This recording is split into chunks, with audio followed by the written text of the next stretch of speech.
I promised, but Matt's along for the ride. I said that we would do this question and answer. Sorry, I'm out of breath. But, so we'll just kind of get it started. We've had a bunch of these questions asked a few times, and so we just kind of wanted to go over them to help people understand and get more knowledge about autism. So one of the questions was, how old was Laker when we started seeing signs of autism? What would you say, babe? Oh, probably a year and a couple months, close to a year and a half. I feel like we started seeing some arm movements that were a little abnormal for, a kid his age, and he wasn't speaking at the time, and obviously Not speaking, but not even like babbling, or like babies will try to say mama, like dad, that kind of stuff. He never did it. And then I think it's hard too because we had Hazel, who was super ahead in speech and everything, and so that was hard too because we were trying to figure out what's normal and what's not normal. But we could always kind of tell something was off. And wouldn't you say his eye contact too wasn't the best when he was around that age? Yeah, his eye contact wasn't the best either, and so that's kind of where we started to wonder if maybe he did have autism or if there was something else going on. And then we had another question. It was, does Laker have hearing loss? And that's a funny one too. Well, not funny, but it's kind of what got this whole ball rolling. Is at first we were like, oh, he just can't hear because Laker had kept getting ear infections over and over again. So Matt took him to, what are they called? An audiologist or whatever. Southern ear, nose, and throat. And nose and throat doctor. They did a hearing test, and what happened? You're the one who took him, so. Well, they do their best to maneuver around kids' inability to, function with a doctor. Laker had been to the doctor so much that he kind of knows when we show up, and he gets all scared and just kind of throws a fit. But they did their best they can, and with the hearing tests, they have different blinking lights on each side of the room and with noises attached to them. And so Laker would be facing a wall with no lights, and then they would start playing a noise with a flashlighting on whatever side they wanted him to turn to kind of see the receptiveness in which ear he was supposed to hear it from, and turn to that certain direction to kind of test his hearing. And the noises would get more and more subtle so that it would test the strength of his hearing. And long story short, he passed it, but he not like in a good way, I guess. Like he wasn't hearing a lot of stuff, and so Matt and I have always, like, we had wondered, oh, does Laker have a little bit like issues hearing because of all the ear infections he's had and of all the fluid? So yes, that came back that yes, he did have some hearing issues because of all the fluid in his ears, and that's why we went forward with getting tubes in his ears and getting his tonsils and adenoids out, just because he was getting sick a lot in general. So that's a hard thing too, because we kind of thought, at least for me, I was like, okay, he's going to be fine. It's just his hearing. Once we get the hearing like stuff figured out, then he'll start talking and he'll stop doing some of the things that he was doing. Matt, on the other hand, kind of was just neutral. I don't know, he's been really good through all of this and just been like, yeah, like, let's see if it helps. And so we got that done, and then the problems kind of kept coming up. The eye contact still was not good. He wasn't talking still. So yes, he did have a little bit of hearing loss, but we got that taken care of. So his hearing is good now. Let's see. Is he super clingy and whiny? That's another thing that's been confusing too, is because a lot of kids with autism, and this is why I want to talk about it, because literally the spectrum is huge. A lot of kids with autism, they throw fits, they are rocking back and forth, flapping their hands constantly. They do a lot of things that are known with autism. And Laker, he'll flap his hands like a few times a day, but it's nothing constant. And he's not clingy and whiny. He's actually happy like 90% of the time. Obviously, he'll cry and get upset, like if we won't let him go outside or won't let him do certain things. But he's really happy Wouldn't you think so? Yeah, I mean, there's no stranger danger with him.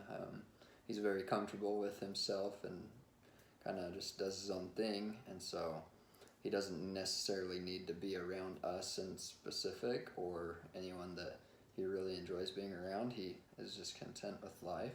Yeah, and so that's why it's just funny, because when you hear about autism, you think about this certain kind of person, but the autism spectrum is literally like so large, and so we're still learning, and there's things that he does do and doesn't do, but we're still learning about it. What has the process been for Matt to come to terms with Lakers' diagnosis? I've had a lot of people ask me about Matt and how he has taken the whole thing, and he's actually done a lot better than I have. Not that I've been upset or anything like that, but I've had my hard times. I've cried and I've been worried. I think for me, I'm thinking, well, is it gonna get worse? Is he gonna live with us forever? Which is not a big deal, but you think about, you want your kid to be able to succeed and do things on their own. And so Matt, I don't know. I'll let you talk. What has been your emotions and the process that you've gone through to come to terms with it? Well, I think first and foremost, as like a very involved, athletically driven person, you wish and hope that your son or daughter, will follow in similar footsteps so that you can take those passions beyond high school, beyond college, so that can be a lifelong enjoyable experience where you can coach them. But at the end of the day, as much as I wanted Laker to be an amazing athlete or good at baseball, basketball, and he still could be, but those aren't necessarily the priorities, because Laker's still my little boy and I love him. So it wasn't really hard to maybe picture him not being capable to do those things, but he still could have a normal lifestyle. We don't know yet. But even thinking, if he doesn't have a normal lifestyle where he doesn't enjoy those things or can't get involved in those things, it doesn't necessarily bother me at all. Because, one, I just see this 2-year-old little boy that melts my heart and I love him. And so at the end of the day, it hasn't affected me at all, because I know that whatever roadblock we come face to face with, we're just going to push through it, because it's our little Laker. And we have Hazel, that's a trooper, that she just is constantly being a protective sister, and so that's helpful. But it hasn't. It has its hard moments for sure, because I don't want him to have to necessarily live with us for the rest of his life, where we're taking care of him and monitoring him. I hope that he can have that lifestyle, but I think those stresses and worries need to be put on hold while we just figure where he's at, so that we don't overwhelm ourselves and stress ourselves. So I'm just living one day at a time. See, like I said, Matt has had, you're making me cry. He's had a really good outlook on it, and I think that's been really good for me, because like I said, I have issues and I'm thinking ahead about this and that. And something that like really hit me is when we went and got like his legit diagnosis, where we sat down with someone who tested him for an hour and stuff. When we left, I looked at Matt and I was like, how do you feel? And he's like, I don't feel any different. Like, he's still Laker, he's still the same kid that he was when we walked in. Like, it's nothing different and new. And so I think just having that outlook and like Matt said, just take it day by day, instead of like, oh, is he going to do this? Is he going to do that? Because honestly, we have no idea. Could Laker get worse and have worsening symptoms and things? Yes. Could he get better? Could he start talking? Could he play sports? Could he play baseball? Yes, he could. And we're not putting any limits on him. We're going to set goals for him, and we will just support him like he's any other child. We'll just answer a few more. Have we tried to explain autism to Hazel? She has said a few times to us, like, is Laker going to talk? When is Laker going to talk? He's still a baby. And we've kind of just said, Laker's learning on his own time. Laker may not talk, but he's still when he jumps on you and wrestles you and tries to get you to tickle him, that's him saying, hey, I love you, or, you know, is that, yeah. She honestly, like Matt said, is like, Hazel seriously is something special, and she was obviously sent to us first for a reason, because that girl will protect her brother fiercely and will love him, like, no matter what. Let's see. We'll just do one more question and then finish with what our favorite part about Laker is, because someone asked us that. Pretty much just how did we get the doctor, like the diagnosis. That's a long story, and I might do another post like going in depth about that, but it did take a while. A lot of doctors do not like to diagnose until the kids are over 2, and it's hard because our pediatrician told us over and over again, boys are just slow, girls talk sooner, this and this and this. So what I did personally is I started taking video of the little hand movements he would do, the not making eye contact, just certain things, and I brought it into my doctor and was like, look, like, because I know the doctors, they're doing their best. They only see the kids a certain amount of time, like, while you're there. So it's hard for them to understand when you're like, well, he doesn't do this and this and this.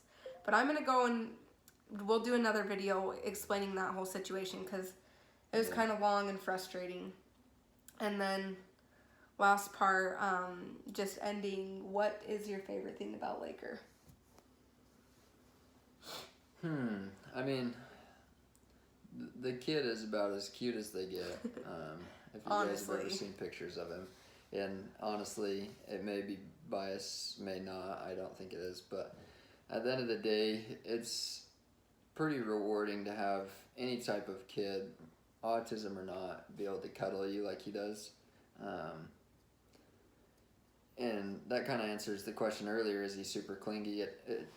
When he's tired or wants to just relax, he just wants to cuddle, and that's one of the most amazing things for me, is that a kid with autism or not autism, that he's, you know, gonna be down to earth and be able to do that, whether it's watching sports or whatever.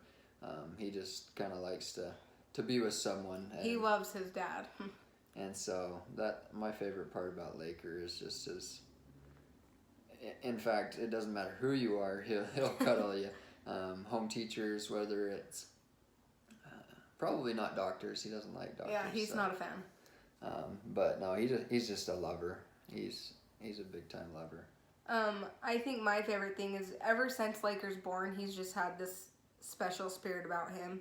Like Matt said, he just loves to lay on you and be tickled and played with, and I just love how happy he is. He honestly is such a happy kid, and he loves to, my favorite thing, he likes to go into our room and get on our bed, and he loves when we come in there and like act like we're gonna get him, and he climbs up and bites onto the pillows and gets so excited. And yeah, we just want to help people learn more about autism and just kind of our story, because it helps us too to talk about it. And we start therapy this week, like full time into it, and there's a lot of goals that we're going to set, and I'm sure that it's going to be hard, especially for Laker, because it's going to be hard work, but we're excited to see what we can do to help him. Yeah. So, yeah. Catch us next time. No, okay, turn it off.